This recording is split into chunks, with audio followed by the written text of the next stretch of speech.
kayong naging contender for MVP noong 1993, Yes. pero si Alvin ang nagwagi kasi 4-time MVP siya, no? Yes. So, hindi ba sumama ang loob mo noon? It was really a tough battle kasi it's not only Alvin. Kung tatanungin mo, sumamalog ko, yes, nung natalo ko, in fact, umiyak ako after that eh. Jerry, sino nakikita mong sunod na Jerry Cordillera at Alvin Patrimonio na tandem? Yung parang duo na solid. Mga big guys, wala ako masyadong makita. Very vocal ka, Jerry, na sabi mo yun sa PBA, para against ka dun sa ginagawa nila na ban sa mga players, na 3-year ban pag nag-play abroad. Can you elaborate on this? Yes, sa akin masyadong harsh yung 3 years. For the players, let's say merong hindi nag-ban out yung sitwasyon ng tao dun sa Korea, sa Japan, or sa Taiwan, wala na siyang babalikan eh.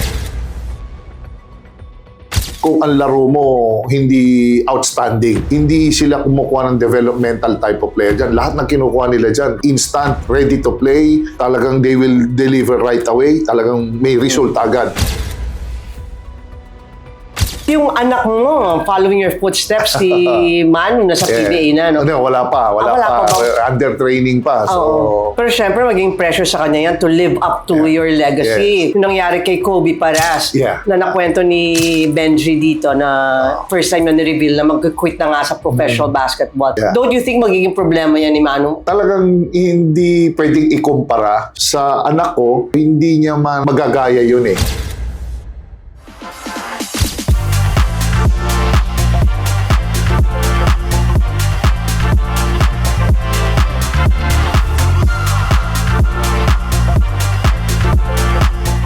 Hello mga kadaldal, our very special guest today is my good friend from way back, PBA legend, Defense Minister Jerry Cordillera. Hello, welcome to Hollywood PA. Well, of course, hi Miss Lali, and thanks for having me. Of course, good to see you. At parang bumabalik ang mga memories nung dahil ako ay talagang batang PBA. And thank you to our good friend Benji Paras, siya ang nag-hook up sa atin. Yes, Siyempre, kailangan natin pag-usapan ang inyong iconic duo ni kumparing Alvin Patrimonio. Ninong yun ang anak ko si IC. Di ba, back in the day, para kayong si Michael Jordan and Scottie Pippen, di ba, yung inyong tandem. Katuwaan lang, of course, with all due respect to your wife, si Jean, no? Nagka-time ba nung kasikatan nyo ni Alvin na pareho kayong type na babae, pero you had to give way or si Alvin ang nag-give way? O magkaiba ang type nyo ng babae? Magkaiba eh. We go on a double date, pero never nagka-interest kami sa isang babae. Normally, iba-ibahin ka niya, iba yung taste niya, iba yung sa akin. Sino pinakamarami naging girlfriend? Sa tingin ko, ikaw. Ito trivia, kung para Alvin, huwag kang magagalit sa akin. Halimaw yan sa court, on the court, pero off the court, kailangan ikaw umaligaw. Di ba mahihain? Mukhang ako ata. Aminado. Yes. At alam mo, yung celebrity na patay kay kumpare Alvin, na pupunta hanggang dugout. Yes. Huwag na natin sabihin ang name. At nagdadala ng damit, sabi ng celebrity, blind item. Gusto ko manood ng sine, samahan mo ko. Sabi ni Alvin, wala siyang pangpalit kasi practice, naka-jersey. Wag ka, may dalang branded na damit yung celebrity para mag-be si Alvin at samahan manood. Alam mo yan. Initials, wag na. Maraming paraan eh. Diba? Siyempre, pawis na pawis yan eh. So, mahirap umalis ng may gamit ka na panlakad eh. Pero hindi nagtagumpay yung celebrity na yun, hindi siya nagkatuluyan. Parang Kasi super close kayo ni Alvin. Nagkatampuan ba kayo ever or nagka-misunderstanding? As far as I know, wala naman ata. Wala naman kaming Kasi he's just quiet. Basically, talagang quiet siya. Hindi mo nga alam kung galit o hindi. Kaya gusto ko i-guess dito. Kaso parang feeling ko baka mag-sign language kami. Hindi ka nagkasalita. Pero love ko yun. Hi, kumpare Alvin. And si Cindy, of course. Kasi importante lagi sa kay Alvin is yung it's always the game. Practice, not so much. It doesn't talk much. Kahit team building na lang or in team kami lang. Ngingiti-ngiti lang yun eh. Smile lang siya. Tapos it's more on, mas gusto niya lang to put it in action, to put it sa practice rather than mahabang conversation. Noong 1993, talagang gano'n, yung mga kadaldal dyan na hindi pa pinapanganak doon, i-research nyo na lang. Dahil yung mga mahihilig sa basketball. Pareho kayong naging contender for MVP noong 1993. Pero si Alvin ang nagwagi kasi 4-time MVP siya, no? So, hindi ba sumama ang loob mo noon? Or did you take it against Alvin na ito na chance ko, mag-MVP na na sa wakas, nasilat pa ni best friend Alvin. Well, at first, siyempre, So, gusto ko rin. Sumusubok. syempre, ang dream ng bawat player. Sumusubok ako and it was really a tough battle kasi it's not only Alvin. Nandun din si Asay Tono, nandun rin yung Nelson mga, Asay Tono. kung sino yung mga top 4 finishers ng MVP na yun. Alam ko naman na talagang Alvin is The captain. The captain is our best player. Natapat na siyang kalabang ko sa stats. Close kami sa stats. So, kung tatanungin mo, sumamalob ko, yes, nung natalo ko, in fact, umiyak ako after that sa parking lot. Sabi ko, lumapit nga yung wife ko sa akin, are you okay ka lang? Okay lang ako. Sabi ko ganun. It's just, wala lang. Talagang hoping lang ako. Pero hindi nangyari. So, okay na yun. Ayos lang yun. Pero kay Alvin, personal, wala na. Wala. Mahusay din ng Alvin Magaling din talaga. Talagang, Iba yun. oo. Ibang player yun. Winner yun talaga. Ano mo makukwento mo sa amin, parang pinaka-naughtiest na ginawa niya sa locker room ni Alvin? Na prank or, syempre, nung kabataan. Si Alvin, never namin siyang binibiro Never. Oo, kasi, Kahit yung mga out of town na laro. wala masyado. Wala kayong mga adventure? Wala masyadong kwan. Ewan ko kung one time nakasama ko siya, nag-night swimming kami. Yun na yun. Hindi ko alam kung anong nandun pa siya roon or ibang player na nakasama ko noon. Pero wala masyadong Masyadong behave. Oo, ano lang. Just siguro we drink. We really drink alcohol. Beer drinker talaga ako. So, ganun. Tapos pulutan yun ng Pure Foods. Pure Foods hotdog, syempre. Talaga, yun. Talagang we enjoy drinking. Tapos, hindi naman yung kamong paspasan na parang enjoy lang. Parang habang pagod pa sa game. Oo, pinag-uusapan yung game. Then after that, uwi na rin. Sa mga bagong players ngayon, Jerry, sino nakikita mong sunod na Jerry Condinera at Alvin Patrimonio na tandem? Yung parang duo na solid. Mga big guys, wala ako masyadong makita. Pero maraming mga guards ngayon ang marami kasi. Mga tatlong guard, combo, ang dami nila. Pero sa big man, hindi masyado Nilalagay lang nila isang big guy. Ang huling nakita ko, Dennis Espino, Jun Limpot. After that, wala na akong masyadong maalala sa PBA na nagtatandem. Tapos very vocal ka, Jerry, na sabi mo yun sa PBA na yung parang against ka dun sa ginagawa nila na ban sa mga players, na 3-year ban pag nag-play abroad sa Korea Basketball League o sa Japan Basketball League. Can you elaborate on this? Unfair ba yun na, yun nga, parang dinedeprive niyo yung player na maglaro abroad for bigger opportunities, greener pastures? Yes, sa akin, masyadong harsh yung 3 years kasi hanap buhay yun for the players. What if, let's say, merong hindi nag-ban out yung sitwasyon ng tao dun sa Korea, sa Japan, or sa Taiwan, wala na siyang babalikan 3 years ban Oo, sa PBA. 3 years. Yung PBA, syempre, they also have to protect their league. Pero sa akin, wala namang insecurity pagdating sa PBA. It's been there for so many years. 50 years na. Oo, yes. Yan, nandyan pa rin yan. There's so many teams, ang daming player, ang daming teams. So, makabalik ang player dapat. Kung may lumapit sa'yo, Jerry, na player, humingi ng advice. Kunwari, yun nga, papasok na siya sa pro leagues. Tapos may offer pareho. Anong i-advise mo? I-accept yung offer sa Japan or maglaro muna sa PBA? Ako, i-accept ko muna yung offer sa Japan. Kasi, mas malaki bayad. and the training. Yes, number is 1 different. yun. Yung malaking bayad. Number 2, hindi ka offer ng international teams kung ang laro mo hindi outstanding. Hindi sila kumukuha ng developmental type of player dyan. Lahat ng kinukuha nila dyan, instant, ready to play. Talagang they will deliver right away. Talagang may result agad. So, pagka inoperan ka dyan, kunin mo na, i-grab mo na. O, sa akin, Once in a lifetime. kunin yan. Kunin na nila dapat. Parang sa NBA, di ba? Meron tayong itong recent championship, si Dylan Harper and Yes, si Jordan Clarkson, di ba? Tsaka laking bagay nung yung experience mo internationally kung nakakalaro ka.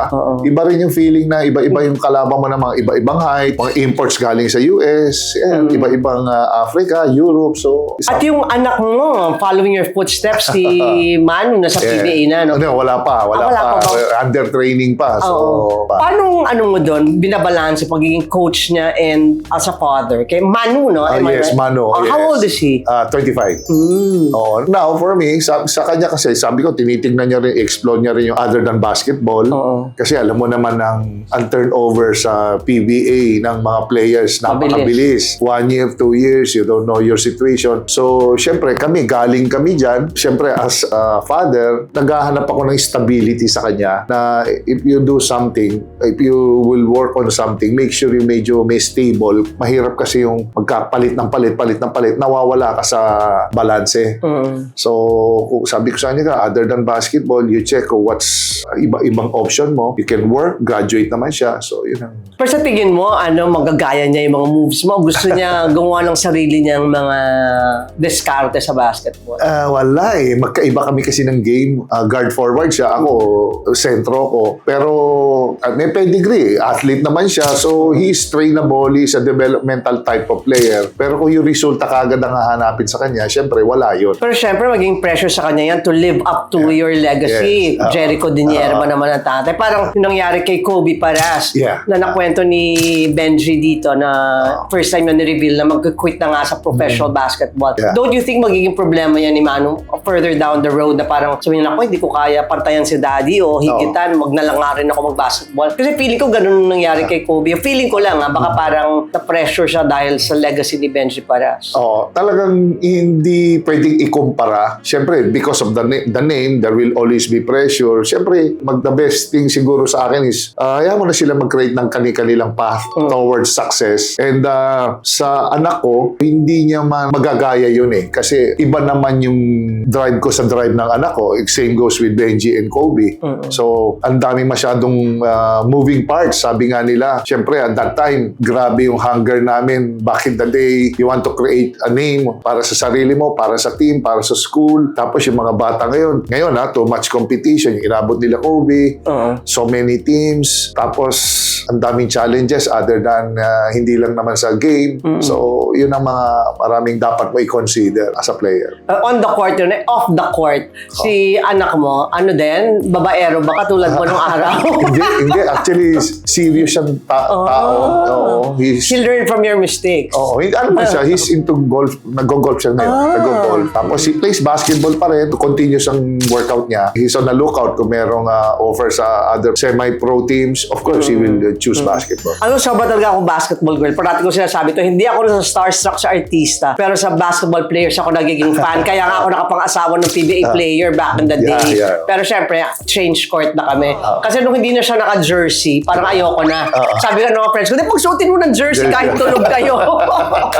Speaking of jersey, dala natin. Grabe, priceless. Yan, Pure Foods. Diyos ko, parang night gown ko na to. Kung mapapansin mo, eyelet material niya, hindi katulad ngayon, dry fit, tapos naka-sublimation, ito, patch type. So mas okay yung uniform nung matibay. Pwede ito magala 100 years yan sa tibay. Naku, magkano kaya ito magbibenta? Papa-auction na natin. Yes. Speaking of basketball pa rin, dahil sobrang basketball girl ako. Narinig ko si Michael Jordan, hindi personally, pero sa Last Dance, sinabi niya na it's part of sportsmanship, no matter how it hurts. Kunwari matalo kayo sa championship, Game 7, talagang kailangan kamayan mo yung natalong team. Pero napansin ko nitong NBA, si Wemby ng San Antonio Spurs, crush ko yun, hindi siya nagkamay. So ikaw, anong stand mo doon? Kahit masakit, talagang kakamayan mo yung Game 7, talagang pagod na pagod kayo, close match, tapos natalo kayo. Yung iba, they walk off the court eh. Hindi, dapat tapos na doon. You leave it on the floor, natalo ka na. Pero ikaw nagsishake hands ka. Oo. Iba kasi hindi talaga. Kahit sa NBA, di ba, they walk off the court. Si Michael Jordan, kaya galit sila ni Isaiah Thomas, di ba? Yes. Di ba, updated ako. Yes. Kasi grabe, talagang hindi pa tapos yung game, nag-walk out na sila eh. Dapat talaga, kasi alam mo, maraming bata ang nakatingin. Basketball lang yan. There's so many things na other than basketball. Lalo na, syempre, lahat tinitingnan nila yun. Bakit hindi ka nakipag-shake hands? Sore loser ka ba? Or what? Or something. Syempre, alam mo, kahit pa paano may konting responsibilidad tayo sa mga batang nanonood. Syempre. Trash talking, ginawa mo ba yun? Hindi ko masustain eh. So, sa NBA, grabe yun. Trash talker sila. Ako, tinatrash talk ako most of the time. Sino pinakamatindi mag-trash talk? Lahat ng mga imports. Lahat ng mga imports. Gugulating ka. Dinadaan. You're too light. You're too light. Paulit-ulit. Can't stop me. Can't stop me. Gumagano. Nakaka-distract. Tsaka ang muscle.